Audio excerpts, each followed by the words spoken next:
Well, hello, Shiny Crafty People. Tim Totten here, and welcome back to the channel. You'll notice that I'm wearing my Falling Water t-shirt, and that's because I'm a huge fan of the architect Frank Lloyd Wright. If you're not familiar with this amazing falling water house, well, you should be. It's one of the 8 buildings that he designed in the United States that have been added to the UNESCO World Heritage List. That's a huge thing.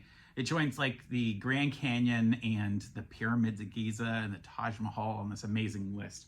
Now, one of the amazing things about Frank Lloyd Wright is he designed more than just a building that was kind of square. He had buildings that are round and buildings on different grids.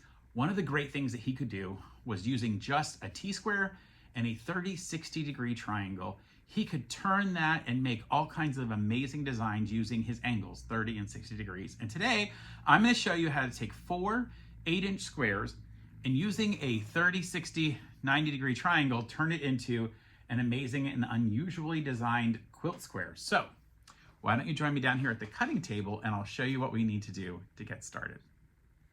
So I've now got my square, and I started out with 8-inch squares, and I've sewn them together. So now they're, instead of a 16-inch square, we've taken off half an inch. So it's a 15.5-inch square all together. And now I'm going to make a number of cuts, 4 of them on each side. And I'm going to use my ruler here. You'll notice on the ruler that there's a 60-degree line. Well, hold on. Make sure I have it right. There's a 60-degree line right here, and then there's a 30-degree line there, and there's another 60 that comes this way. So when this 60 and this 30 come together, it creates a 90-degree angle. So if I put that 90-degree angle on my ruler right here and put the line along the bottom edge and the 60 along the bottom and the 30 along this side, I can cut straight up the side there. So what I'm going to do is I'm going to cut, but I'm not going to move anything. I'm going to leave all of the pieces intact. Now, if I had a thing that would spin, you'll notice it's been cut, but I'm going to leave it intact, and I'm going to go around to the other sides of the square. So remember, I put that 30 and 60 here, so I come to this one and do the same thing. I'll find that mark where the 2 come together, and I'll put that along the 2 edges. And remember, I'm not going to move any of my fabric, even though I've cut through it. I'm going to leave that in place. I'm going to move it to here and do the same exact thing.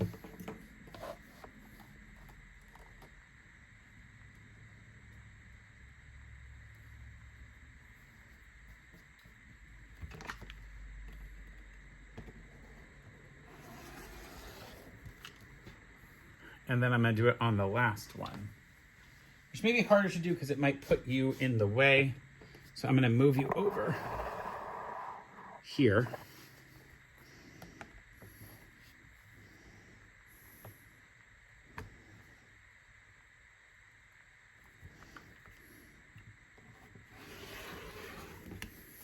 All right. I'm going to put you back and then show you what we've done. So now I've got my center square is now at this angle, and you'll see if I move these pieces away,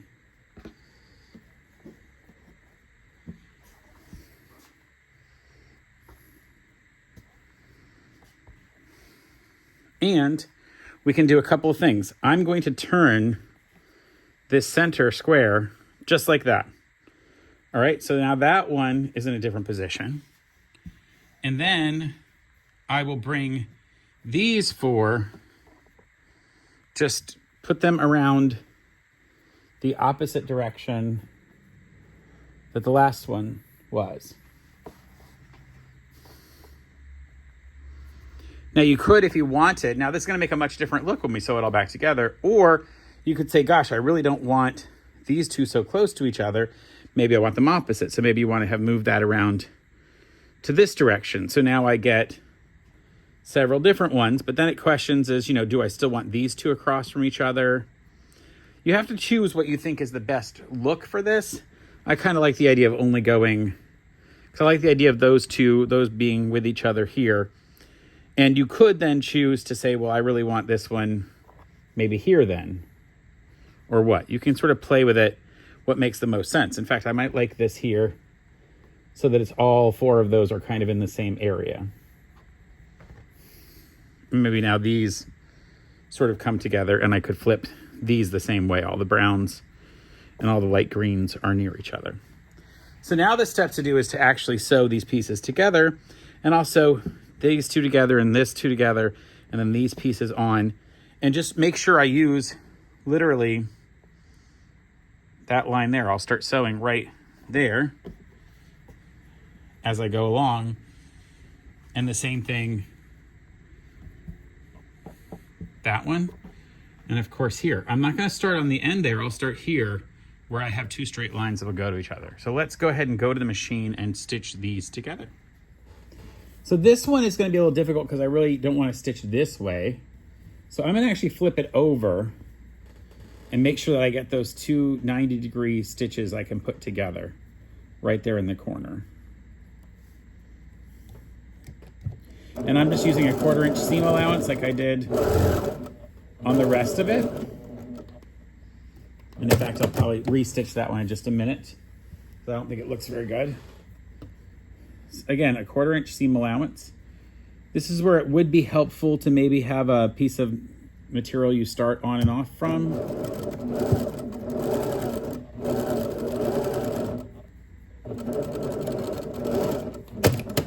And that one, of course, you're going to notice that when it goes together, you're going to miss a little. You're going to have to trim this entire square when you're done, but that part is now properly handled.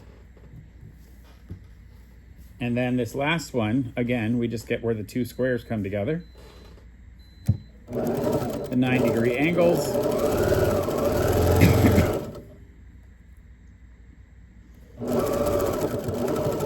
Make sure it lines up at the other end. And now that entire piece lines up properly. Now, interestingly, you'll notice one of the things that may be an issue is that it no longer lines these points up. So if you wanted to do something different with that, what you could do is actually come in here and line up those 2 points. So you got more of a lined up point. It just really depends upon what you want your finished square to look like.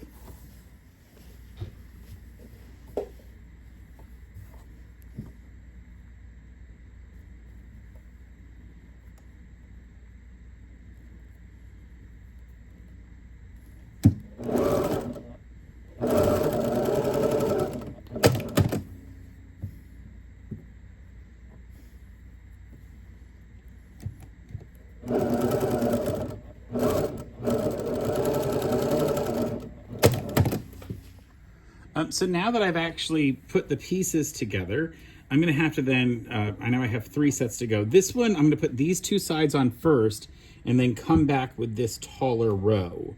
And that'll be the row that goes on last.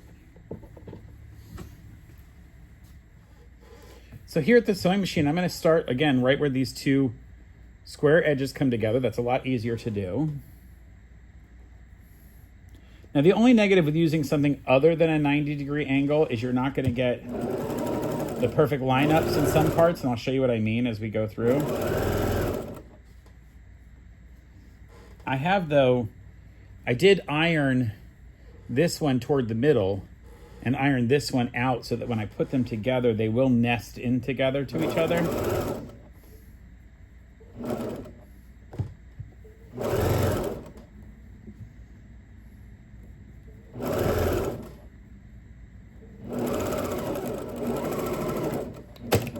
And so what that lets us do is when we open it up, they actually do line up here. They don't line up here, unfortunately, which is a little bit unusual, but I think that's probably okay. Now we're going to do the same thing here.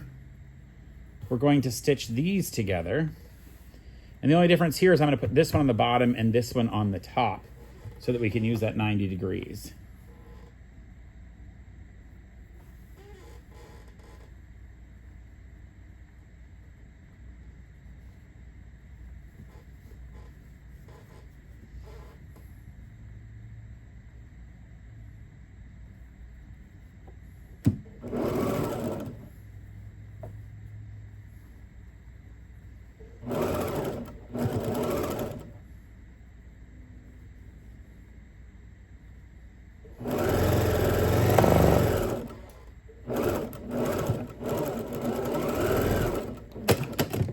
And there we go. And again, these don't exactly line up here. They do line up here though, which is interesting, but you get a little bit of a schism. And the last thing to do after I iron these is I'm going to place this one right in here. Now you'll notice here I have these ironed to the outside. So I will go to this one and I will iron them facing in so that when I put them together, they will line up. And interestingly enough, these are actually not going, there's no square line for me to line these up. So what I will do is I will use these areas where they overlap here, where they are squares, to line it up. So I'll put that on top and I'm actually going to maneuver them so they lock into each other. Right here. I could put a pin in that if I needed to. You could certainly do that. And when I come to the end, I'm just going to sew off of the material and back onto it.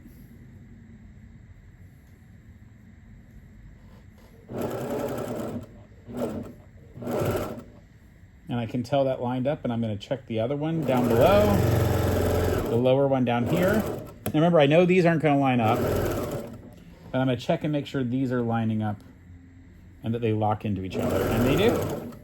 Keeping my 1/4 inch seam allowance, and I'll just go right off the edge of that. And there we go. When we open it, we see how they lined up right here and right down here. We'll give this one final press, and then I'll show you how to square it up. So I know this is quite an unusual piece, and it might be a little overwhelming to be like, wow, this is a very large piece that sort of flips and twists. The places where they don't quite go together, you'll see here on the edges, could almost become part of the design if you want it to. This should have come close together just like it did here and down here, but I think I got off a little bit when I stitched it. Squaring this up is going to mean making sure I square to these lines that are here. So one of the ways I would do that is figure out how wide we are from the center. And that's actually 7 inches from the center over to this edge. It's also 7 inches over there. So what I would do is line up along that center square. I would put that center square at the 7-inch mark on my ruler and make sure it follows that line up through the middle. Make sure I can see it. And I can also line up across the side here. I would get that on 7 inches, not at the top and not at the bottom because they're offset, remember? But it's right through the center there. And then I can use my rotary cutter and cut this. This will make this exactly a 14-inch square, and I would just turn it and continue to do that. So turn it here, put my 7-inch mark along that center line. Make sure I go also across here and up and down and go. Take those pieces off. Keep spinning. What I like about this is that we start with a very large 8-inch squares and have a very simple design, just 4 squares put together. And just by cutting the same line 4 times around it, we've now created this very intricately designed piece that doesn't require us to know a lot of angles, right? It really doesn't require us to know a lot of angles. Just where the 60 and 30 degree marks are on my ruler. And now I've made this very unusual style square, which if you did this with either a bunch of different fabrics, or if you did it with these 4 fabrics just a bunch of times, you would end up with a very interesting design for a quilt on a 30-60 degree angle. And I think people would be kind of surprised that it looked so cool this way. You got a lot of interesting features. So I hope you'll consider making an interesting quilt square like this and maybe make some other pieces with it, put it together. You'll see, of course, it's inspired, like I said, by my love of Frank Lloyd Wright architecture and how often he could use just a T-square and a 30-60 degree triangle and turn it into amazing works of art, and you can do similar things yourself. So until next time, folks, please hit that subscribe button, the like button. Join me on the journey of all the fun crafting and quilting thing we're doing. And until next time, stay crafty. Bye for now. That makes me mad that I use just scraps because I don't have enough of this to make a whole quilt.